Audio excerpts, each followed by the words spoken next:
Olá pessoal, eu sou o professor David Oliveira. Esta é mais uma de nossas videoaulas do curso de Introdução à Computação Científica, focando no Python do nosso curso de especialização em modelagem, ciência e tecnologia. Hoje o tema que vamos tratar é o tema de arquivos, né? É, é um tema bastante importante, principalmente quando temos massas de dados um pouco maiores, onde há necessidade de um armazenamento dessas massas. Assim, a gente entender a ideia de arquivos, né, sua utilização e, mais especificamente, como que o Python trata isso. Muito bem. Nesse sentido, o nosso sumário da nossa videoaula, né, o roteirinho que a gente vai ter, é o seguinte. Inicialmente, a gente vai ver o conceito de arquivo, né, o que é um arquivo, e em termos de representação, ou melhor, de armazenamento, né, de dados, né, a gente vai ver aonde se posiciona a ideia de arquivos. No segundo momento, trataremos de tipos de arquivos, o que significam tipos de arquivos diferentes.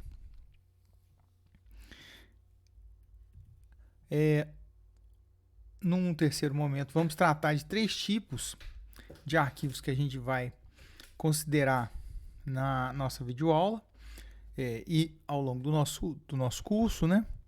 São arquivos binários, arquivos texto e arquivos CSV. Os dois com um pouco mais de ênfase, os dois últimos, arquivos texto e arquivos CSV. E por fim, vamos trabalhar um pouquinho com Python, né, no ambiente Colab. Então vamos ver alguns exemplos de códigos onde a gente se utiliza de arquivos. Muito bem, então inicialmente a gente tem que tratar o conceito de arquivo. O que é um arquivo? Para fazê-lo, eu vou começar falando um pouquinho desse senhor aí,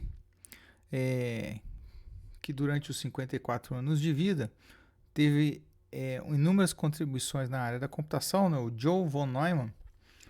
Mas uma delas, que é muito importante, é que o von Neumann ele propôs um modelo geral de computador, o que a gente chama de uma arquitetura geral de computador, que é basicamente a seguinte. Então, também chamada, referenciada como arquitetura de von Neumann. Ela é composta por uma parte chamada de memória, ou uma unidade de armazenamento, que tem interação com uma chamada unidade de controle, que é responsável por saber exatamente que comandos vão ser executados, uma unidade unidade aritmética e lógica, que é propriamente onde são executadas as instruções, o código de máquina, e finalmente uma interface de entrada e saída, que a gente tem hoje nos computadores. Os exemplos dessas unidades são, se a gente pensar em um PC, né, dispositivos, as telas, né, seriam unidades de saída, unidades de entrada, a gente pode considerar o mouse, né, o teclado, enfim, qualquer interface onde o usuário possa se comunicar da entrada de dados para o computador. Muito bem, nessa arquitetura, considerando essa arquitetura, eu tenho um primeiro bloco, né, considerando essa arquitetura geral, que hoje a gente pode considerar como a chamada CPU, né, que é a unidade de processamento central. Então, quando a gente fala de processador, a gente está falando dessas duas unidades aqui. Ó. Hoje, claro, com a evolução da tecnologia, está muito diferente. Você tem vários aspectos de paralelização, de processamento distribuído, então processadores com vários clusters. Eu não vou entrar em detalhes, né, das tecnologias atuais, mas a ideia de que eu vou ter o processamento concentrado em uma ou mais unidades, separada desses outros blocos, tanto de interface quanto os blocos de armazenamento, ainda persiste. Além disso, eu tenho a unidade de memória, a qual a primeira que eu vou citar aqui, que a gente até tem trabalhado com ela durante o início do curso, uma vez que quando alocamos uma variável, né, quando criamos uma variável, estamos utilizando do espaço de memória em RAM, que a gente chama, né? Que é um tipo de memória específico, chama Random Access Memory, que é uma memória que tem algumas peculiaridades. Geralmente, em relação ao dispositivo, né, ou seja, o computador, o celular, essa memória ela é menor em relação à memória do chamado HD, né, do hard disk, ou uma memória de armazenamento um pouco maior. Então, o que eu chamo de unidade de armazenamento aqui na arquitetura de von Neumann, a gente pode considerar como sendo esses blocos dessas duas. Claro que podemos ainda considerar hoje que a arquitetura está mudando, porque hoje a gente tem armazenamento em nuvem, né? E todas as alterações da dinâmica de execução de programas em nuvem, mas eu não vou me ater a essa evolução. Eu vou me concentrar aqui nessas duas unidades, em particular no HD, que a gente depois vai focar um pouquinho mais, no disco rígido. Muito bem, nos dois casos, então eu tenho diferenças claras entre a RAM e o HD. Eu já disse para vocês que o HD é uma memória mais, em dispositivos, ela é mais abundante, ou seja, ela tem uma maior quantidade, um maior espaço de alocação, geralmente em disco rígido do que em RAM. Só para exemplificar isso, eu fiz uma pequena consulta sobre preços de memória, né, unidades. E a média que eu encontrava, claro, tinha diferentes tamanhos, mas o que eu encontrei eram dispositivos com capacidade de memória de 16 GB, né? Então, era a média que a gente encontrava. Em contrapartida, que os dispositivos, usando só de um dispositivo de HD externo, tá? Tem HDs internos que tem valores até maiores, mas no HD externo que eu consultei aqui para tomar como referência, a capacidade é de 1 terabyte. Então, se a gente fizer uma comparação aqui, são 1000 gigabytes. Aqui 16 gigabytes e aqui 1000 gigabytes. Então, é muito maior a quantidade de espaço de alocação, de memória, se a gente considerar, que a gente tem utilizando HDs, ou a parte de disco rígido, do que a de RAM. Só para considerar, por que isso acontece, né? Porque é de se imaginar que a gente quisesse, né, que a gente priorizasse aqui algum tipo de memória em detrimento de outro. Se a gente pegar em termos de custo, a memória RAM, ela, tomando o valor de referência aqui consultado, não lembro exatamente o valor, não sei se era R$340, alguma coisa, mas é só fazermos a conta aqui. O custo desse pente específico dava mais ou menos R$21,25 por gigabyte de armazenamento. Então, só para você ter ideia do custo para cada giga que eu tenho. É uma memória mais cara do que comparada com HD, porque se considerando um HD externo, o preço aqui, o valor obtido aqui, para ser pago por gigabyte, seria em torno de 43 centavos, 44 centavos de real. Portanto, ela é uma memória mais barata do HD comparada com a memória RAM. Por que essa memória é cara? Porque, óbvio, ela tem algumas propriedades ideais. Uma delas é a rapidez. Então, eu consigo, com grande velocidade, fazer aquela transferência, aquela comunicação entre a memória, no caso específico a RAM, e as unidades de processamento, o que vai repercutir na velocidade de execução de um programa, por exemplo. O HD, né, ou a memória em disco, ela é mais lenta, né? Além disso, eu tenho uma característica que é a volatilidade da RAM. A RAM, a memória RAM, Uma vez que você não tem nenhum tipo de alimentação, você perde o armazenamento que você tem. Alguma coisa alocada, né, uma variável alocada em RAM, ela é perdida. Em contrapartida, que o armazenamento do HD ele é perene, ou seja, uma vez que eu salvei em disco, que eu aloquei um espaço de memória para escrever alguma informação em disco, eu não vou me perder essa informação uma vez que eu não tenho alimentação. Alimentação significa energia, né, no computador. Quando eu desligo o computador ou o dispositivo. Muito bem. O que se faz, então, é que os dispositivos celulares, smartphones, né, tablets, notebooks, o que eles fazem é mesclar a RAM com o HD.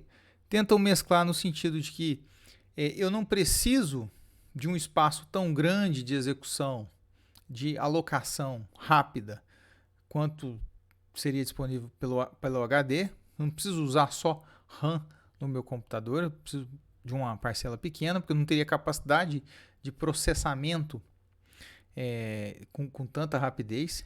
Em contrapartida também, eu teria um custo exagerado. Mas ao mesmo tempo também eu mesclo com HD, porque muitas informações eu preciso mantê-las, né?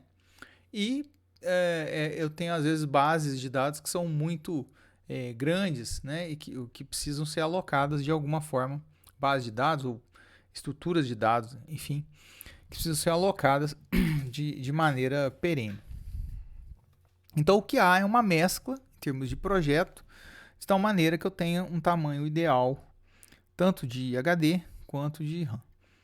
É claro que é uma visão um pouquinho simplista, se formos mais em detalhes, tem mais propriedades que precisam ser avaliadas quando estamos pensando em um dispositivo, né? Não só pensando em termos de projeto, mas mesmo para comprar um dispositivo, tem várias outras propriedades que precisam ser avaliadas quando estamos, por exemplo, estudando uma configuração de computador para comprar. Muito bem. Eu já comentei, né, esse aspecto da nuvem que muda um pouco a dinâmica, né? Hoje você tem a possibilidade de armazenamento em um espaço de alocação que não está propriamente no dispositivo, mas persiste a estrutura de uma memória de acesso mais rápido e de uma memória de acesso mais lento, porém mais abundante. Muito bem, então o que eu tenho em termos de processamento é uma interação que é assim, ó. Geralmente o processador, né, é aquele que realmente executa os programas, né? As instruções que estão descritas nos programas é executada no processador. E de onde que vêm essas instruções? Elas vêm e não só vêm, mas toda a parte de alocação de memória, ela é feita toda em tempo de execução na memória RAM. Então nessa memória de acesso mais rápido. Mas muitas vezes eu tenho que ter uma interação com arquivos maiores, né? Ou melhor dizendo, com conjuntos de dados que estão alocados no HD. Então o que ele faz? Ele vai o processador, por alguma instrução específica, vai solicitar ao HD esse conjunto de dados, que vai copiar isso para a RAM, no qual o processador poderá manipular. Então, quando eu falo RAM aqui, né, a memória RAM, eu estou falando em, por exemplo, variáveis que são alocadas ao longo de ao longo da execução de um programa. Então, todas as variáveis que estão contempladas, que estão criadas ao longo de um programa, elas estão alocadas na memória RAM. Muito bem, então o que são arquivos? Na verdade, arquivos são espaços de memória reservados e alocados para conjuntos de dados sob determinadas estruturações ou organizações em disco. Então eu vou tomar que os arquivos estão escritos em disco. Aqui eu tenho apresentado alguns exemplos, né? Por exemplo, os arquivos binários, que a gente vai ver, arquivos TXT, quem talvez seja mais antigo, o famoso bloco de notas, que é um editor, ou Notepad, né? que é um editor bem simples, que constava em sistemas operacionais Windows, mas tem outros editores, Emacs, se a gente pegar na Apple ou no Linux, né, tem editores específicos de arquivos TXT, de arquivos texto. PDF, o PDF, um arquivo PDF, é uma estrutura, é um conjunto de dados que é alocado em disco, que tem uma estrutura específica. Arquivos de planilha, de maneira geral, arquivos do Word, enfim, e vários tipos de arquivos de imagem, vários tipos de arquivo aqui, a gente pode considerar que são conjuntos de dados que são estruturados, são organizados de uma maneira própria, que estão escritos, né, ou que estão armazenados num disco rígido, ou seja, numa memória de característica perene. Quando estamos manipulando esses arquivos, então imagine que você abra uma planilha do Excel ou né, no próprio computador. Quando você está fazendo essa manipulação, geralmente você está usando a RAM, é a memória RAM. Então essa manipulação desse arquivo, né, copia um valor, coloca um valor ali assim assado. O que eu estou usando é a memória RAM, ou seja, esse arquivo foi aberto e foi transportado para a memória RAM de tal maneira que ele possa ser manipulado. Quando eu salvo esse arquivo, o que eu estou fazendo é escrevendo, transportando essa atualização do arquivo, né, do que está na memória RAM, para o disco, reescrevendo em disco. Por isso que tem essa iteração a todo momento. Eu vou abrir um arquivo, eu vou no disco, abro esse arquivo, transporto para a memória, onde eu tenho propriamente a manipulação. Muito bem. Então, vamos avançar um pouquinho mais e falar de tipos de arquivo, né? O primeiro tipo, que seria o mais elementar, talvez não só o mais elementar, mas é um tipo de arquivo que ele é total, no sentido que todos os arquivos são sob essa forma, são os arquivos binários. Então, o que esses arquivos binários são? Eles são uma sequência de bits, ou seja, uma sequência de valores 0, 1 escritos, né, de tal maneira que possam ser alocados, armazenados, né, escritos numa memória física, numa memória, no caso específico, numa memória em disco, né. Então, avançando aqui um pouquinho mais, só para considerar que eu tenho que 8 bits, a sequência de 8 bits é considerado um byte, né? Então aqui eu tenho valores específicos, né? 0, 1, 0, 1, 0, 1, mas eu teria aqui 2 elevado a 8 possibilidades, né? Que daria 256 possibilidades aqui de bytes diferentes, né? E consequentemente, de liberdade para construção e alocação de arquivos.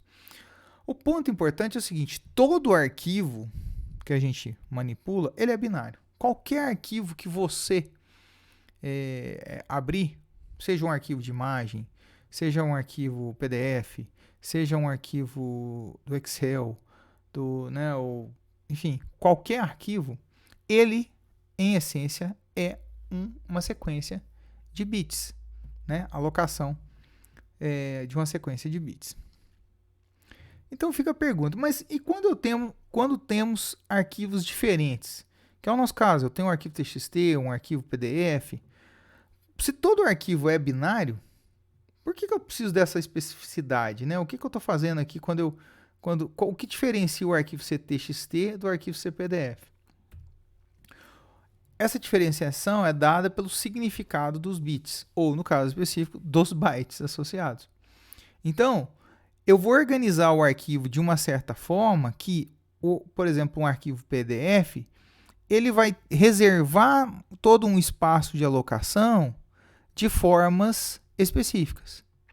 Então, ele vai reservar um espaço, ou seja, um conjunto de bits ou bytes, para informar o nome do arquivo, um segundo para informar o tamanho do arquivo, um terceiro para informar o conteúdo do arquivo e assim por diante. Cada tipo de dado, ou melhor, cada tipo de arquivo aqui, ele vai ter uma estruturação diferente desses conjuntos de bytes. Muito bem. Por exemplo, o arquivo texto, né? O que é um arquivo texto? Ele é um arquivo binário, em essência. Mas esses bits ou esses bytes, né? Ou no caso aqui específico, este byte, que tem um byte só aqui, ó, 1, 2, 3, 4, 5, 6, 7, 8 bits aqui, portanto 1 byte. Ele tem um significado próprio. Nesse caso aqui, a gente vai usar, vai referenciar arquivos que são chamados arquivos TXT, que são arquivos texto. Na verdade, são arquivos que têm uma codificação chamada codificação ASCII, que faz uma correspondência entre um byte específico e um caractere. Então, para o arquivo TXT, sob a lógica do TXT, cada byte presente no arquivo vai ter uma associação com um caractere. Como temos cada byte tem 8 bits, eu tenho 256 representações diferentes para cada byte. Para ilustrar, aqui eu tenho uma tabelinha da representação ASCII, da tabela ASCII, que mostra exatamente o caractere associado e o código ASCII, ou seja, a sequência de 8 bits, ou de 1 byte, né, associada a ele. Então, eu tenho o A, que vai ser o 0, 100, 0001. O B, 0100, 0010. C, 0100, 0011. E assim por diante. Todos os códigos. Então, sobre essa representação, se a gente olhar aqui, ó, 0101, 0101, e buscar, onde que eu vou achar? Aqui, ó. O será esse código. Portanto, sob a representação TXT, esse arquivo aqui, com esse conteúdo, vai referenciar a um caractere só, o caractere U. Muito bem. Então, como dito, eu tenho os arquivos binários, que são sequências de bits, ou se quiserem, de bytes, né? E cada um dos arquivos específicos, na verdade, são arquivos binários. Então, tem uma correspondência. Eles são arquivos binários. Eu posso pegar um arquivo PDF e abrir esse arquivo, né? Enxergá-lo, esse arquivo, sem a sua estruturação.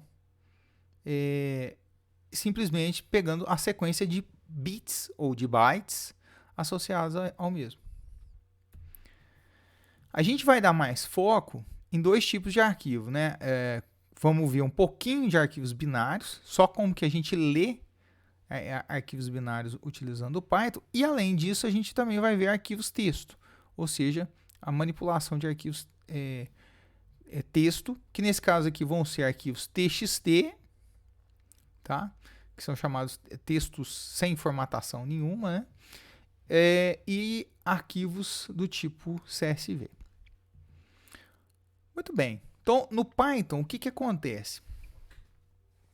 Quando eu vou utilizar... Eu tenho bibliotecas específicas, módulos específicos, pacotes específicos, que podem lidar com tipos de arquivos específicos. A gente vai ver aqui, num exemplo, quando lidarmos com código, exatamente esse tipo de situação. Eu posso usar um módulo específico para, por exemplo, lidar com arquivo CSV. Mas as funções básicas de manipulação de arquivo do Python, elas vão tratar o arquivo como dois tipos, ou o arquivo texto, ou o arquivo como binário, que é mais ou menos o escopo específico do nosso curso. Então, a gente vai tratar, pelo menos nas videoaulas, tá? Isso não impede de que em atividades ou mesmo no desenvolvimento de trabalhos práticos, vocês tenham necessidade de ver bibliotecas que lidem com outros tipos de arquivo, que façam leitura, né, ou escrita de outros tipos de arquivo. Exemplo, PDF, arquivos de planilha, né, arquivos do Google Drive, né, o G-Sheet, ou, enfim, arquivos de imagens, arquivos de imagem também. Então, isso não vai impedir vocês de eventualmente utilizarem módulos. Mas a gente vai, nas videoaulas, tratar só desses dois tipos. Então, como dito, você pode, ao fazer a leitura do arquivo, você pode entendê-lo como ou um arquivo texto, que é o default na hora de utilizar a função específica, ou um arquivo binário, né, o modo binário. Por exemplo, imagem, na verdade, qualquer arquivo você pode ler como sendo binário. Ele vai poder ser lido. Assim como qualquer arquivo, você pode tentar abrir como texto. Claro que ele vai ter um significado completamente diferente, né? Porque uma vez que a estruturação do arquivo não é de um TXT, se o arquivo for diverso. Muito bem. Além disso, né? Além do tipo de arquivo que eu estou manipulando, a forma como eu estou manipulando esse arquivo, eu vou ter um modo de acesso, que basicamente eu vou ter um modo de leitura, né, acesso só para ler o arquivo, o modo append, que é para quando eu quero abrir o arquivo e quero adicionar informação para esse arquivo, quero atualizá-lo, completar informação. Tem o modo write, que vai sobrescrever o arquivo em si, né? Então, muito cuidado na utilização aqui de cada um desses. E, finalmente, o modo create, que ele vai fazer a criação, o modo de criação de um arquivo. Então, se o arquivo não existe, eu vou usar essa função específica aqui. Muito bem. Então, a dinâmica no Python é o seguinte: eu vou abrir o arquivo através de um comando, vou fazer a manipulação do conteúdo, ou vou ler, ou vou escrever, ou vou fazer um complemento no arquivo, e vou fechar o arquivo. Então, eu vou ter essa dinâmica na hora de lidar com o arquivo.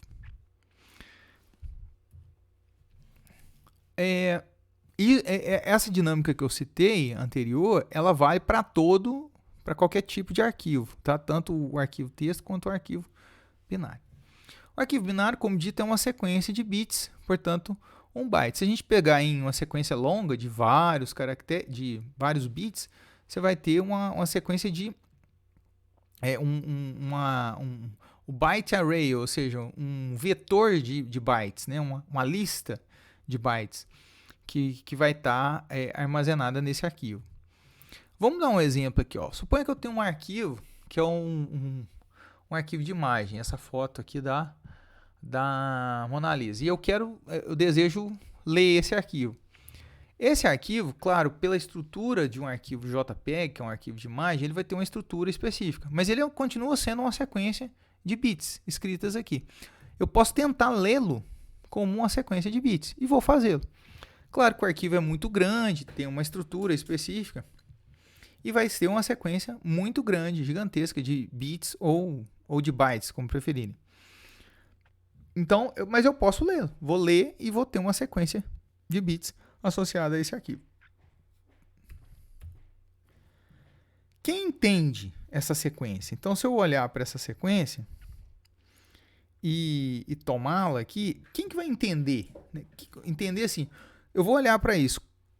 Como que eu vou entender que essa sequência de bits corresponde a essa imagem? Aí vão ser os visualizadores e os editores de imagem. Então, eles são preparados para entender essa sequência de bits, a sua organização, e aí visualizar a imagem específica, exibir ou até alterar ela de alguma forma. É menos foco, tá? A gente não vai trabalhar aqui com arquivos binários, tá? Não é o nosso foco principal aqui no nosso curso. Muito bem, arquivos texto. Arquivos texto também vão ser sequências de bytes, só que esses bytes vão ser sequências de bytes, só que estes bytes estão relacionados, né, a caracteres. Por exemplo, como visto, né, como a gente citou, existe uma correspondência entre um caractere e um byte específico, né, uma sequência de 8 bits, através do código ASCII. Então, vamos dar um exemplo. Eu tenho um arquivo TXT, ou seja, um arquivo texto simples, que está escrito ICC é legal, ICC de Introdução à Computação Científica. Então, se eu observar aqui, eu vou ter uma lista de caracteres, ou seja, uma string, se a gente pensar em tipo de dado associado ao Python. Então vai ser o ICC é legal. Só que olha, detalhe, quantos caracteres eu vou ter aqui? 1, 2, 3, 4, porque o espaço é um caractere, 5, 6. Eu até poderia considerar esse aqui como sendo um espaço, mas poderia ser uma quebra de linha, tá? Considerando uma quebra de linha, que eu acho que foi o que eu considerei. 6, 7, 8, 9, 10, 11 caracteres. Ou seja, esse arquivo aqui teria 11 bytes associados ao mesmo.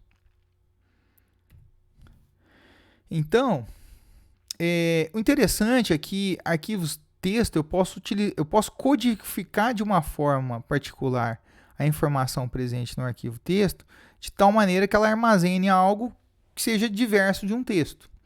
Um exemplo.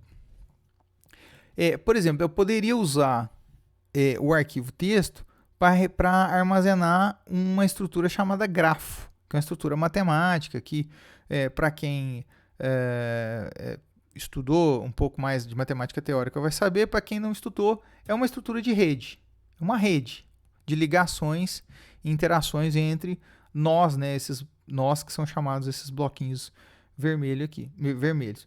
Eles podem ser representados através das chamadas matrizes de adjacência, de incidência ou matrizes de adjacência. São duas formas diferentes de representação que podem ser escritas num arquivo texto. Então, eu posso codificar essa informação no texto de uma maneira particular, de forma a escrever grafos. Da mesma forma, eu posso usar para escrever tabelas ou bases de dados. Então, nesse caso, quando eu digo base de dados, são tabelas. Tabelas de softwares de planilha, por exemplo, que a gente utiliza, eu posso escrever no modo texto. Então, organizando de uma forma que eu tenho variáveis, né, ou colunas, que representam variáveis associadas e valores associados a essas colunas.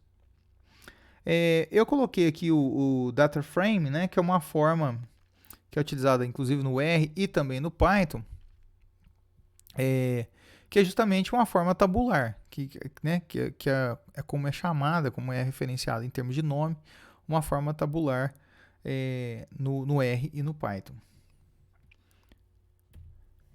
Olha que interessante, o CSV é exatamente isso, é uma quantificação particular dessa estrutura tabular para ser escrita num formato texto.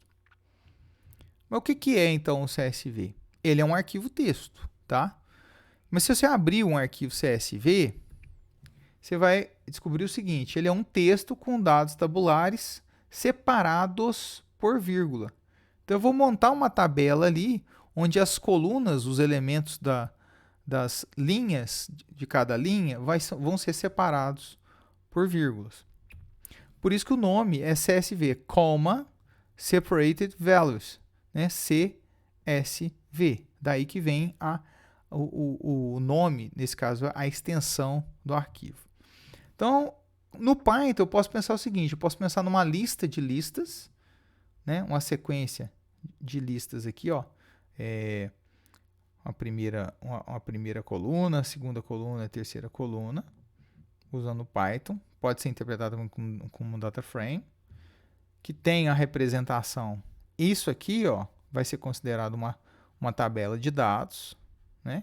A qual eu posso acessar valores, alterar, fazer operações e assim por diante. E que pode ser escrito num arquivo texto. Pode ser armazenado no arquivo texto. Como? Dessa forma. Eu posso escrever num arquivo texto as colunas e, né, as linhas, melhor dizendo, né, um elemento da linha. Então, escrevo um valor x, vírgula. Quando eu digo essa vírgula, né, eu estou separando o elemento da primeira linha, primeira coluna, do elemento da primeira linha, segunda coluna. E assim por diante. Até chegar ao número de colunas. Repito o processo. Então, esses elementos todos vão ser da primeira linha, da segunda linha, da primeira coluna, segunda coluna, terceira coluna e assim por diante. Cabe ressaltar, então esse seria um ponto CSV. Se você fizer, se você salvar um arquivo CSV, por exemplo, no Excel e abri-lo, né, você vai descobrir que é essa a estrutura dele. Abri-lo num software editor de texto, né, num TXT, ou num Emacs, ou num software qualquer que consiga manipular um arquivo TXT. Detalhe, eu queria comentar a respeito dessa questão de extensões. As extensões, elas têm pouco significado, tá? Por que elas têm pouco significado? Porque ela simplesmente é um identificador do tipo do arquivo. Mas eu posso ter um arquivo com a estrutura CSV que não precisa estar com a extensão CSV, mas que vai poder, por exemplo, ser lido dentro do Python, no ambiente de programação do Python, sem o menor problema, porque ele vai ser compreendido como um arquivo TXT. Alguns softwares não fazem isso.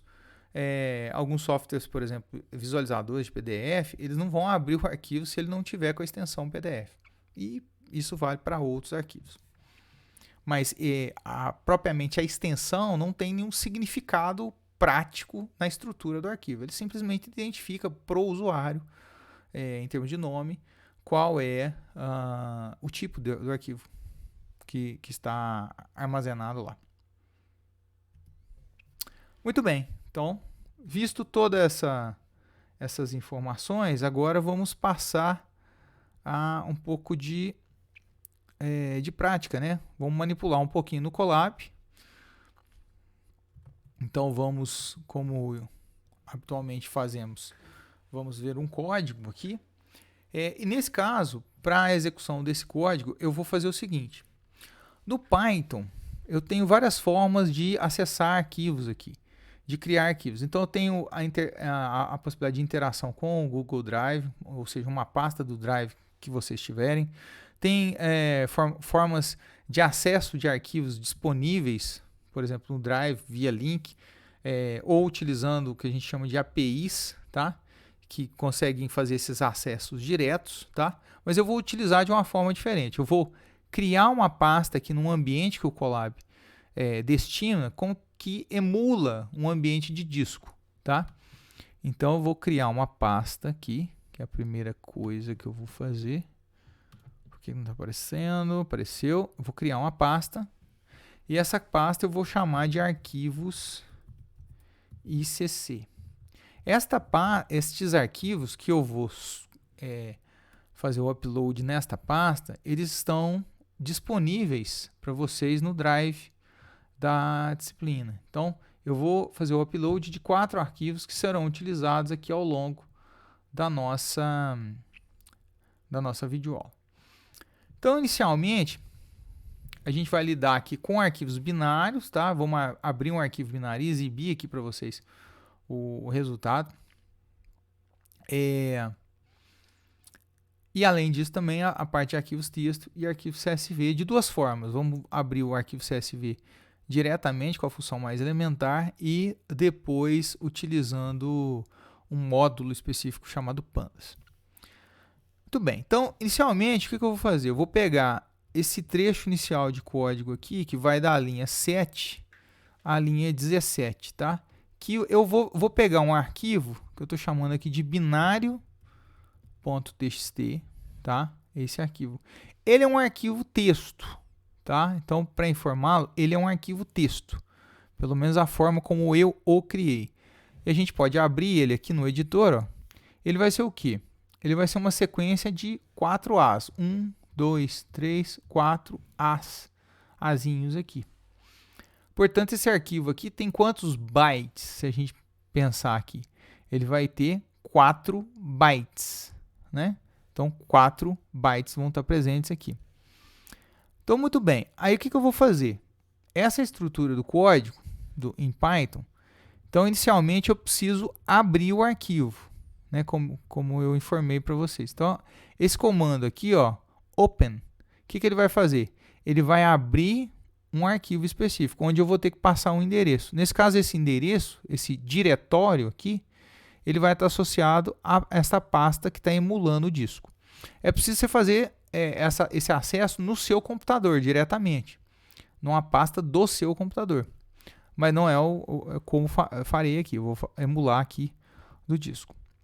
E aqui eu estou passando o modo como eu vou abrir esse arquivo. Então, o modo, eu tenho o código RB. O R vem de read e o B vem de binary, ou seja, eu vou abrir o arquivo só para leitura, né, e o arquivo no modo binário. Na linha 11, ao fazer isso, eu vou gerar o resultado dessa função, vou jogar num objeto chamado arcBin, que vai ser um objeto. Lembre-se, ele vai ser um objeto o qual eu tenho funções associadas. Uma delas é a read. Então, esse arc binário, eu posso ler o conteúdo desse arc. Eu posso, ao ler esse conteúdo, né, fazer a operação de leitura, eu estou extraindo a informação que está dentro desse arquivo e estou passando para uma variável chamada arcBin conteúdo. Ele já não está mais no arquivo, dentro do disco, ele já foi lido, né, quando eu executo essa operação. Entre a linha 13, ao fazer isso, eu vou ter uma sequência aqui de bytes, tá? Aqui no caso específico do Python, pelo menos usando esse comando read em arquivos binários, a gente vai ter acesso a bytes, tá? Não vai ter acesso a bits diretamente. Então, o que eu fiz? Aqui, quando eu executar esse comando, eu vou pegar uma sequência ou uma lista de bytes associados ou que estavam armazenados dentro do arquivo binário.txt. Se nos lembrarmos, eram 4 caracteres. A. Portanto, são 8 bytes que vão estar presentes. Esse for aqui, ó, que é um comando iterativo, ele vai repetir o quê? A exibição dos bits associados a cada byte do conteúdo dentro dentro do conteúdo desse arquivo que foi lido, né? Que eu peguei a leitura aqui. Então, se eu executar, eu vou executar aqui o bloco até a 16.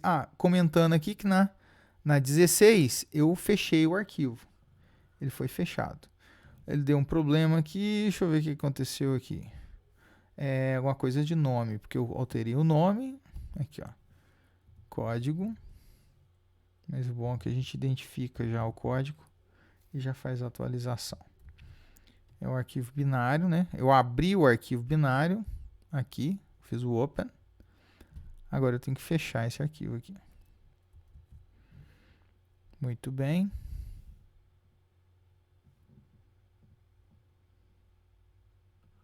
Novamente fiz a execução. Aqui ele está mostrando um código que ele vai dar um erro abaixo, numa linha abaixo, mas uma linha que não está conectada. É outro erro ali. Eu vou fazer o seguinte, eu vou fazer uma operação de tal maneira que a gente não execute da linha 19 até a linha 47, que é total, tá? Eu vou comentar esse trecho para que ele não escreva, para que eu possa executar só esse primeiro bloco. Então, ao fazê-lo, faço aqui a execução. E o que eu tenho? Eu tenho a impressão dos 4 valores aqui associados ao bit. Primeiro, segundo, terceiro, quarto byte. Esse último aqui deve ser relacionado ao fim do arquivo, tá? Que ele precisa também informar aqui. Então, eu tenho os 4 bytes referentes àquele código dos Azinhos, referenciados aqui, e uma sequência de bits relacionadas ao final do arquivo. Então, cada um desses é um byte que foi lido a partir daquele caractere A. Para fazer essa conversão do byte para a sequência de bits específica, eu uso essa função bin, que ele vai pegar cada elemento do for que está lido, cada byte lido do arquivo, e vai converter numa sequência de bits, e eu estou imprimindo ela. Muito bem, então eu vou comentar essa primeira sequência aqui. Lembrando que comentários em linguagem de programação fazem com que a gente não execute esse bloco, ele seja desconsiderado para efeito de execução, que é toda a parte em verde. O segundo caso vai ser o seguinte, eu vou ter esse arquivo aqui, ó. Eu não sei se eu vou conseguir abri-lo aqui, acho que não. Vamos ver se ele... consegui, ó. Eu nem sabia que era possível, mas esse arquivo é um arquivo JPEG, que é o arquivo da imagem, né? Aquela imagem que eu exibi para vocês. Ele pode ser aberto como uma sequência, pode ser aberto como um arquivo binário, ou seja, com uma sequência de bits e bytes. Eu vou fazer o mesmo procedimento que a gente fez para o arquivo binário, considerado ali o arquivo texto, que eu abri como um binário. Então, vou fechar aqui e vou executar. Ele vai dar o mesmo problema, porque a gente tem que repetir aqui o binário. Veja que eu estou usando o mesmo nome de variável aqui, tá? Então, tome cuidado aqui, porque se vocês forem fazer algum código dessa forma aqui, lembre-se de identificar como arquivos diferentes aqui, né? Se forem manipular de maneira diferenciada. Eu estou sobrescrevendo de propósito. E aí eu vou executar. Ao executar, ele vai fazer o mesmo procedimento. Só que o número de caracteres que ele... Perdão. O número de bytes que ele vai escrever é um número gigantesco. Inclusive, ele está, se eu não me engano aqui, ó. Não sei se ele omite aqui. Queria ver se ele tem a possibilidade aqui, ó. Isso, aqui. Nesse ícone aqui. Ele tem um ícone aqui. Se eu estou vendo se eu consigo acessá-lo, de tal maneira que a gente... não estou conseguindo. Mas eu tenho uma janela de execução aqui, ó. Eu vou até mostrar ela em tela cheia aqui. Isso, agora eu vou conseguir ver. Ó. Isso aqui é todo o resultado da execução. E ele ainda fala, ó, a saída do streaming foi truncada nas últimas 5.000 linhas. Ou seja, é um arquivo gigantesco, porque tem vários bytes. Não é à toa de pensar que tem vários bytes, porque é uma imagem, né? Tem muita informação ali dentro. E aqui, então, todos os bits relacionados, todos os bytes relacionados, alguns não, nem são bytes, né? Possivelmente por uma questão de estrutura do arquivo. Aqui, ó, aqui só tem 2 bits, né, associados. Então, eu tenho esse resultado aqui na impressão. Claro que eu preciso saber a estrutura de um arquivo JPEG para poder manipulá-lo, né? Para manipular esses bits, alterá-los de tal maneira que eu altere o conteúdo da minha imagem. Muito bem, vou comentar esse trecho aqui que vai da 19 até a 26, que é o trecho que estava trabalhando com arquivo binário. Agora eu vou descomentar esse trecho aqui que vai da 30 até a 36. Esse aqui é para ler realmente um arquivo texto. Então, eu vou fazer o mesmo procedimento. O comando vai ser o mesmo aqui. Ele é comum. A única diferença que eu vou ter, claro, além do endereço do arquivo que eu estou referenciando, é a forma como eu vou abrir. Eu vou continuar abrindo no modo de leitura, só que agora eu vou usar o Tzinho para informar que eu estou abrindo no modo texto, né? Eu estou aqui abrindo com um arquivo texto. O procedimento é o mesmo, eu vou criar o arq, referência, vou chamar, inclusive eu vou fazer uma modificação aqui mesmo, vamos chamar de arq.txt. Então, portanto, tem que colocar txt, só para reforçar que é um arquivo texto. E o arq conteúdo, né, que vai registrar o conteúdo desse arquivo texto. E veja, olha que interessante, eu coloquei a linha aqui, ó, de impressão, que vai até 39 também. Então, nesse ambiente aqui, eu abri o arquivo, copiei o conteúdo dele e fechei ele. E aí eu posso manipular o conteúdo em memória, nessa variável arq_conteúdo. Se eu desejar novamente escrever em disco, eu posso abrir o arquivo novamente no modo de escrita, sobrescrevo, enfim, atualizo o arquivo e fecho novamente. Porque isso tem a vantagem em termos de eficiência da programação. Não preciso ficar com o arquivo aberto durante todo o tempo de execução do programa. Se a gente executar esse bloco só, é o único que vai ser executado nesse bloco, ele está dando um erro aqui. Deixa eu me ver aqui. O código é alguma questão da referência do arquivo, uma vez que do nome do arquivo, do objeto txt, uma vez que mudamos ali para o arquivo txt. Muito bem, então atualizando aqui. Então, se a gente vê aqui, ó, esse texto é um texto do Milor Fernandes, eu copiei aqui, que chama Poesia Matemática. Interessante o texto, bem legalzinho. Milor é um escritor, humorista, cartunista, enfim, tinha uma diversidade de produção e opiniões e frases polêmicas, e enfim. Aí eu copiei o texto dele, e vamos supor que você quisesse fazer algum tipo de estudo sobre esse texto específico, ou sobre uma sequência de textos do Milor Fernandes. Então bastaria copiar esses textos, né, internamente na memória, e estudar algum tipo de padrão. Exemplo, qual que é o padrão dele, a frequência de uso, utilização de palavras, tem uma sequência de palavras, tem uma questão de fonemas que ele utiliza com mais regularidade, e assim por diante.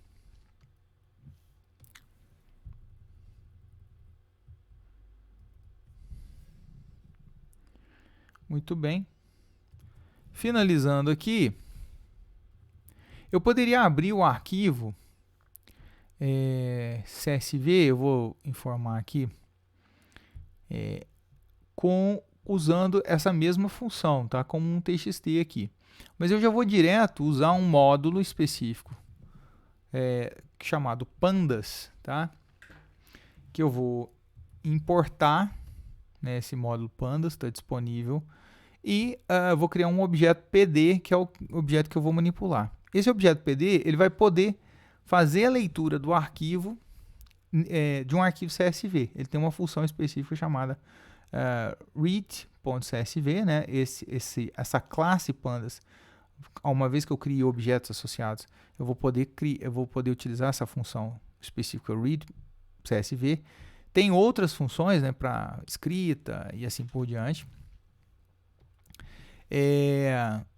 Que inclusive essa aqui é uma delas, para escrever. Eu vou mostrar para vocês a utilização, mas eu vou importar, criar o objeto PD da pandas, e eu vou fazer a leitura desse arquivo. O que tem esse arquivo? Ele é um arquivo CSV. Bem, se ele é um arquivo CSV, ele é um arquivo texto. Opa, o que eu deixei? Eu não consegui abrir aqui. Bem, se vocês acessarem internamente no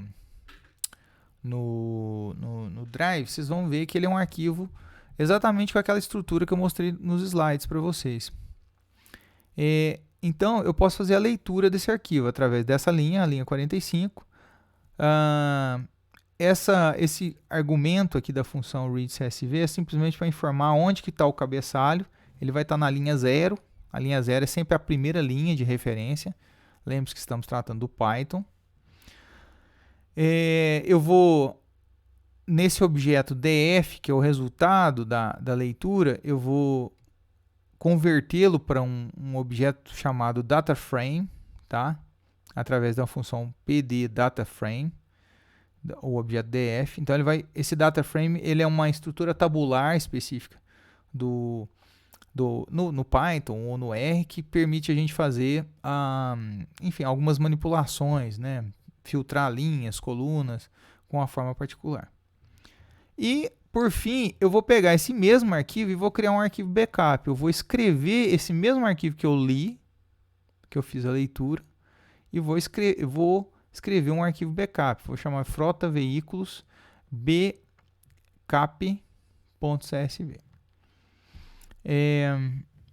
Eu não sei se ele vai fazer a impressão. Qualquer coisa eu coloco uma linha de impressão aqui. Acredito que não fará. Então façamos o print do objeto aqui, para a gente exibir o conteúdo do DF, da leitura. Está aqui.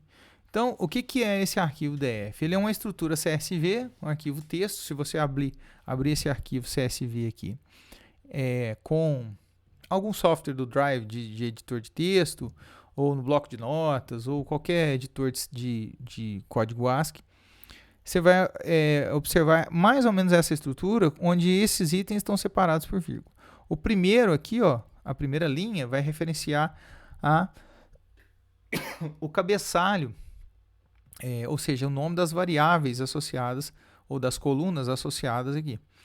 E aqui eu estou armazenando uma sequência de veículos, por exemplo, uma frota de uma seguradora que eu queira controlar e gerenciar, com as respectivas quilometragens e as respectivas capacidades de gasolina desta frota. Então, com isso, a gente finaliza aqui a estrutura de códigos. Veja que eu estou mostrando só somente uma introdução, é a leitura simplesmente do arquivo, ou, nesse caso, o último que a gente viu, a escrita, né, de um arquivo backup. Mas o que eu posso fazer é abrir o arquivo, copiar seu conteúdo para a memória, manipular ele, atualizar de alguma forma, e depois escrever novamente em disco ao final da execução.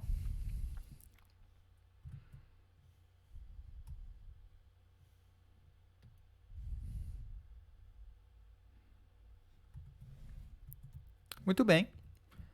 Com isso, a gente finaliza, então, a nossa videoaula focando em alguns termos-chave. O primeiro deles é saber a diferença dos tipos de armazenamento que a gente tem em dispositivos.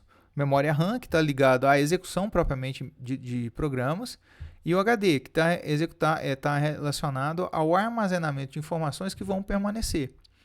E é onde estão os arquivos, que muitas vezes a gente tem interesse ou em armazenar, né, ou em acessar para fazer algum tipo de computação. A gente viu o conceito de arquivos, né, que eu acabei de comentar, que são escritos em memórias perenes, né? E os dois tipos que a gente vai tratar mais no curso, né, que são tipos TXT ou CSV. Isso não impede de vocês utilizarem outros tipos de arquivos no desenvolvimento de trabalhos, tá? Seja arquivos planilha, XLSX, algum tipo específico do Drive, né, o G-Sheet, PDF e assim por diante, né? Você tem módulos que vão permitir vocês trabalharem com esses arquivos, tanto fazer a leitura desses arquivos e entender a sua estruturação, né, e já ler de tal maneira que você possa compreender esses arquivos e manipulá-los, e escrever também. Muito bem, foco nas atividades, lembrando que o curso ele não esgota em absoluto o tema, tanto de manipulação de arquivos quanto propriamente essa manipulação no Python, tá? É preciso que vocês aprofundem através das atividades e através de pesquisas próprias, né? Descobrindo como é que eu posso fazer algum tipo de tarefa automatizar algum tipo de tarefa utilizando o Python e como instrumento de armazenamento utilizando arquivos. Ok, com isso a gente finaliza a nossa videoaula de hoje e eu vejo vocês numa próxima.